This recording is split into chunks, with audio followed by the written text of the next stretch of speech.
Jacob has run away from Laban, and then Laban chases after him, but God looks after Jacob, and so Laban eventually goes home and leaves him in peace. Jacob goes on, and then the angels of God meet him, and when he saw them, Jacob said, "This is God's host," or God's army. Jacob then sent messengers before him to Esau his brother in the country of Edom. He commanded them to say, "This is what you've got to tell my master Esau. Your servant Jacob wishes to tell you that he has been staying with Laban long enough, and now he's got oxen, donkeys, great flocks, many servants, and he's sending to tell his lord Esau so that he might find grace or mercy in his eyes." The messengers returned to Jacob, saying, "We went to see your brother Esau, and he's coming to meet you with 400 men with him." Jacob was greatly afraid and distressed. That's more than 200, even more. That's right, 400 men. So Jacob divided the people that he had with him into 2 camps, and the flocks and the cattle, the herds. He thought, if Esau comes upon one camp and kills them, then the other camp will be able to escape. And then Jacob turns to God. "Deliver me, I pray you, O my God, from the hands of my brother, from the hands of Esau, for I fear him, lest he will come and strike me and the children and their mothers. But it was you that said to me, I will surely do you good, and make your seed, your children, as the sand of the sea, which cannot be numbered because of multitude." Jacob spent the night there, and then he took from all the things that he had a present for Esau his brother, 20 goats, 200 she-goats, 20 rams, 200 ewes, 30 milking camels and their young ones, 10 bulls, 40 cows, 20 asses, and 10 colts. He delivered them to his servants. And he said to the first servant, "When Esau my brother meets you and asks, 'Whose are you, and where are you going, and whose animals are these?' you will answer, 'They belong to your servant Jacob, and they are a present for you, Lord Esau, and behold, your servant Jacob is behind us.'"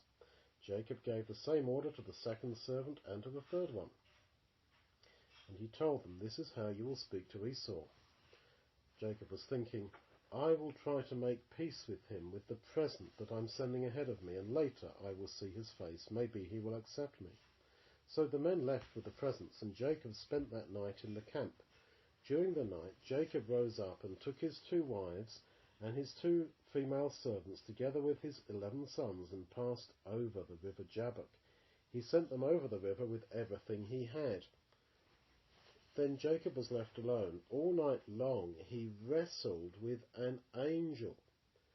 At daybreak, the angel said to him, "Your name will no longer be Jacob, but Israel, for you have struggled with God and have won." Jacob lifted up his eyes, and Esau was coming with the 400 men with him. Jacob divided the children between his wives, Leah and Rachel, and the 2 handmaids. He put the handmaids and their children first, and then Leah and her children, and Rachel and Joseph were last. So you see, Rachel and Joseph were the favourites. He went ahead of them and bowed down to the ground 7 times before Esau. Esau ran to him, embraced him, fell on his neck and kissed him, and they both cried. Esau looked up and saw all the women and the children, and he asked, "Who are these with you?" Jacob replied, "These are the children which God graciously gave to your servant." Then the handmaids came near, and their children, and they all bowed themselves to Esau. Then Joseph and Rachel came near, and they bowed themselves. Esau asked, "What do you mean by all the flocks that I met?" Jacob explained, "These are to find grace in the sight of my Lord." "I have enough," Esau said. "Keep all these things for yourself." "No, I pray you," said Jacob. "I beg you that if I have found grace in your eyes, then please receive this present from me, for I have seen your face, as though I had seen the face of God, and you accepted me. Take, please, the gift that I have given to you, because God has dealt graciously with me, and I have enough." He kept on urging him, and Esau eventually took it and said, "Let us go and start our journey. I'll go in front of you." "Well, my lord knows," Jacob said, "that the children are very young, and I've got milking cows with their young. If I overdrive them even for one day, all my flocks will die. Let my lord, I pray, please go ahead of his servant, and I will follow slowly, at the same pace as the cattle, and as fast as the children are able to walk, until I come to my lord at Mount Seir." Esau said, "Then let me leave with you some of my men." "There's no need for that," said Jacob. "Just let me find grace in the eyes of my lord." So Esau left that day and departed for Mount Seir. Jacob went to Shalem, which is in the land of Canaan, and he pitched his tent near there.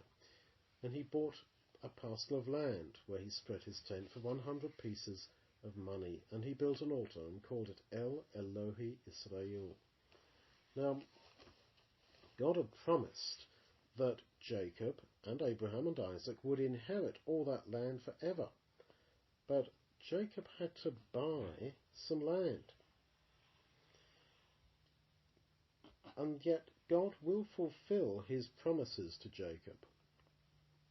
And so, therefore, they're not fulfilled in this life, because Jacob still had to buy some of the land. But God keeps his promises. And so, when Jesus comes back, Jacob and Abraham and us will all be resurrected. If we're part of the covenant, we'll be resurrected and given the inheritance of this earth, this land, forever. But at the moment, we walk around in it like we don't own it and like we're strangers. So all the people around us, other boys and girls that you mix with, they and their parents, all they've got is this life, and they're trying to enjoy themselves all they can. But we are living now for the future, because our belief is that when Jesus comes, then